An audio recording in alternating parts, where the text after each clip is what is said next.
Hey, what good show we do today, folks? Onions here, and today I wanted to take a look at the new game that just came out on Steam. It is called Loadout, and I've been following this game for a while, but on January 31st, 2014, this game was released for free on Steam, and I thought I'd give you a little bit of an introduction of what's going on in this game, and go over the basics of how to get this game started.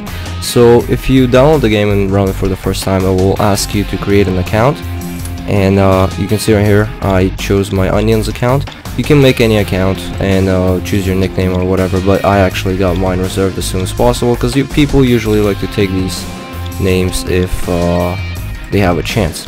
Now, once you make your account, you'll be greeted with this loading screen, and the first thing you see here is get your starter packs here. If you go here, you can see that you can buy coins. Now, I absolutely hate games that allow you to purchase coins in game to get advantages. In this game you can purchase coins to unlock levels and weapons and loadouts, and I'll show you that in a second, but that's the first thing you do. Let's go over the settings for video settings.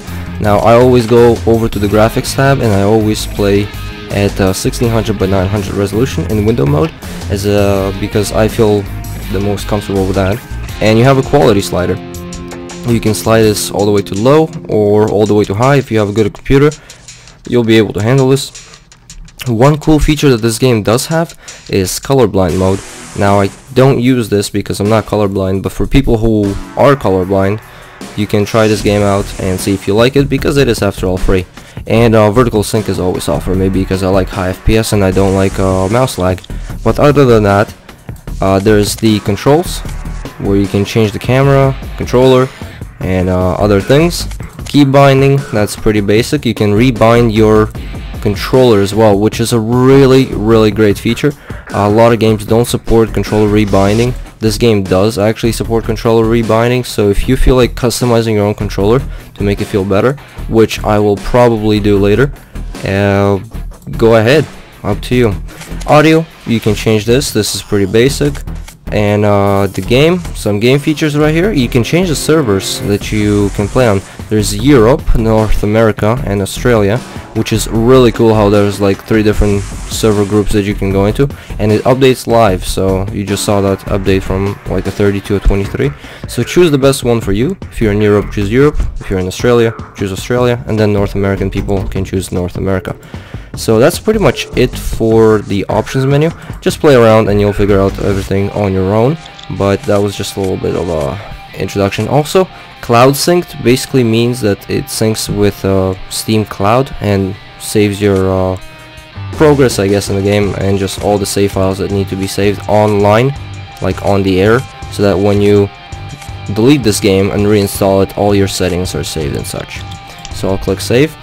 Now, before you can go into a fight, you will need to go over weapon crafting, and once you go into the weapon crafting, you'll have to create a weapon. If you are playing this game for the first time, you just started, you'll have to create a weapon. I already created mine, so let's create a different one and I'll show you what you can do.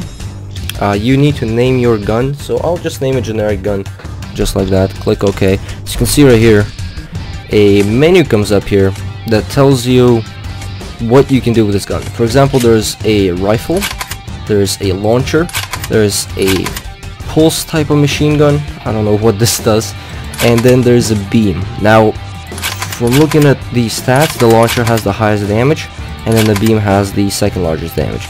But I believe I created my rifle to be rifle, and you have a bunch of like customization options here. You can choose your buttstock in the back right there, and then you can choose your scope. There's like a bioscanner, recon scope, and the more you level up, the more unlocks you will get.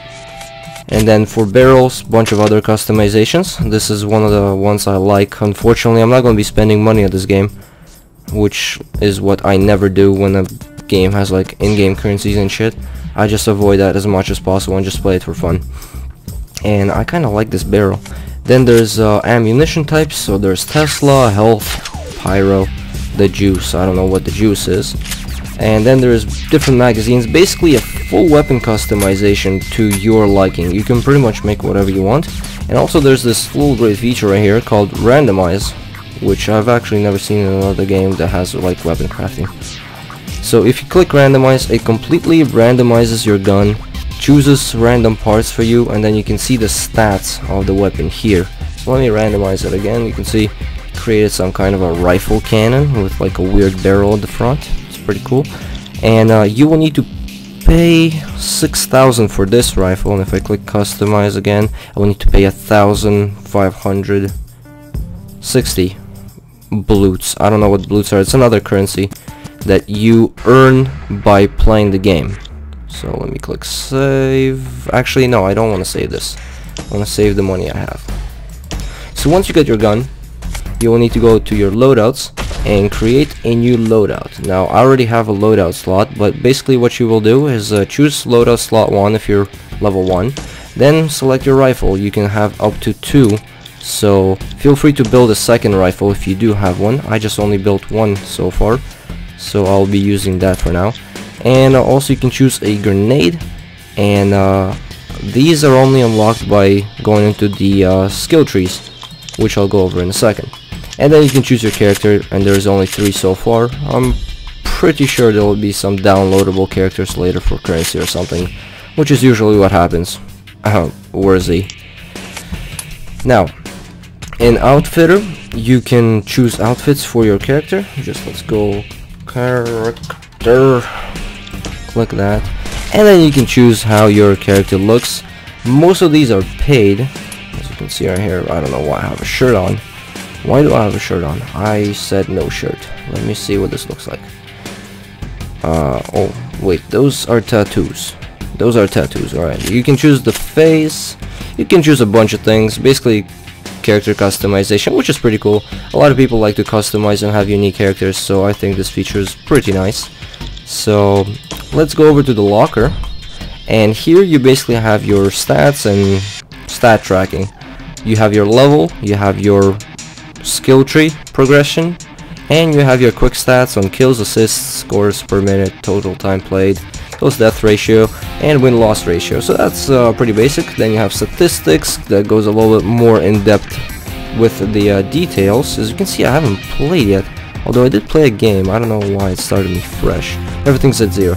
But if you're really interested in looking what your character is like and what you have achieved so far in the game, just go over to the locker and then statistics tab, and then there's the avatar where you can choose your pictures at the top right depending on what you want.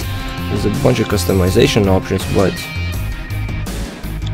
some of them are paid. I don't like paid items in game, but I will give this game a try though. Now, tech tree. Here's where it gets interesting. You have like a skill tree basically, sort of like Borderlands 2. You will have to play the game, level up, get coins, get experience. As you can see, you need experience 30,000 to level up into one of these, and you'll be able to upgrade it and basically get better stuff for your weapons. And obviously, if you feel like it, you can buy coins, which are not the blutes. Those blutes are basically what you earn in game, which allow you to customize guns. These coins, I believe, are for buying only like aesthetics for the game, like skins and shit.